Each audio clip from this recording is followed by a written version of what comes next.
Ya, Anda kembali di Dialog Khas Berita 1 Lunch Talk, dan sebelum kita lanjutkan dialog, kita akan simak informasi berikut ini.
Ya, itu tadi dia gambaran rute lah ya yang dilalui oleh Trans Jabodetabek, dan kita sudah terhubung dengan pemirsa yang ingin menanyakan beberapa hal atau mungkin cerita sedikit mengenai keberadaan dari bus Trans Jabodetabek. Ini ada Pak Indra di Pamulang. Selamat siang Pak Indra.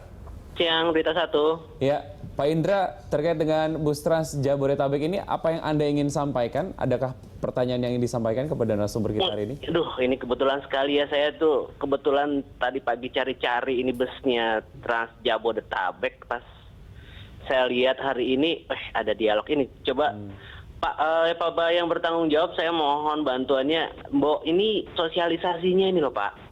Saya ini baru katanya, kata teman saya katanya sudah ada, katanya sudah ada. Begitu sampai saya lihat di sana loh, kok armadanya mungkin masih sedikit atau bagaimana ya? Padahal kalau lihat dari rute yang sementara ini saya baca-baca dari Ciputat ke Blok M itu, waduh, ini asik sekali nih kalau misalnya memang ini bisa lebih, ini saya bisa meninggalkan motor saya di rumah Pak. Kalau misalnya begini, saya nggak capek. Ada harganya juga 9.000 ya sudahlah 9.000. Tapi kalau ini memang bisa jadwalnya bisa disosialisasikan lebih baik dan jadwalnya bisa saya pegang gitu, mungkin banyak sekali orang yang berpikiran untuk meninggalkan motornya di rumah. Baik. Begitu ya, Pak, terima kasih. Pak Indra, terima kasih. Selamat siang.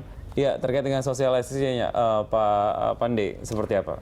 Ya, sebenarnya kita yang Ciputat kebetulan tadi ditanyakan kan. Ciputat ini sebenarnya terlahir sudah setahun yang lalu sebenarnya. Sosialisasi cukup lebih kita sebenarnya sudah lakukan. Memang ada beberapa yang mungkin belum mengetahui. Pada saat launching kita pertama kali, bahkan kita libatkan sampai Wali Kota Tangerang Selatan untuk memberikan sosialisasi terhadap organda, juga kita sampaikan juga. Nah, di terminal-terminal tertentu juga kita pasang pamflet-pamflet segala sesuatu, brosur-brosur gitu kan. Mungkin ada yang terlewatkan gitu. Untuk diketahui saja, mungkin kalau dari jumlah bus memang untuk di koridor 1 yang kita sebut ini itu baru 10 unit. Nah, idealnya ini akan kita mengejar 10 menit sekali itu harus mobil lewat seperti itu kan. Nah, tapi kalau kita lihat ke belakang lagi, ini jumlah penumpangnya juga kan masih belum memuaskan, kebutuhannya belum banyak sekali kalau kita lihat. Ini bis-bisnya baru nggak sih Pak? Baru, semua bis baru ini. Semua bis baru ya? Tidak ada yang limpahan dari misalnya Transjakarta? Nggak ada. Bisa dilihat mungkin di lapangan ya. Ini untuk tahun pembuatannya aja tahun 2014 kalau kita lihat. Ya, tapi kalau pengadaan baru ini kan bukan berarti sesuatu yang misalnya kita anggap bisa positif ya, justru memang monitoringnya harus kenceng nih gitu. Kalau Mas Yoga sendiri ketika mengeluarkan konsep ini sebenarnya untuk apa sih? Kan sudah ada Transjakarta. Kemudian juga sudah dibangun komuter lain, bentar lagi ada MRT. Ini nanti lama-lama angkutan umum lebih banyak daripada angkutan pribadi, jangan-jangan kan?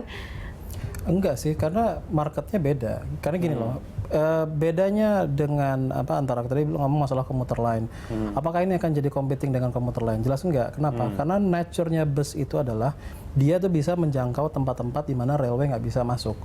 Railway itu dia mencari yang kita namakan high density station. Station itu dia high density place. Nah, sementara kalau kayak bus gini dia bisa sampai ya ibaratnya belusukannya tuh lebih enak gitu loh. Karena tapi ini benar kan harusnya untuk jadi feeder saja exactly. kan? Nah, tapi ini sebenarnya bukan feeder dalam artian konvensional. Jadi sebenarnya mungkin saya kritik sedikit Pak untuk yang rute Ciputat itu sebenarnya tidak sesuai dengan konsep kami itu tidak untuk berhenti di Blok M. Karena kita ingin membebaskan Blok M itu dari beban transfer. Artinya orang itu banyak sekali yang harus ganti bus tuh di Blok M. Padahal mereka nggak ada tujuan finalnya bukan di Blok M.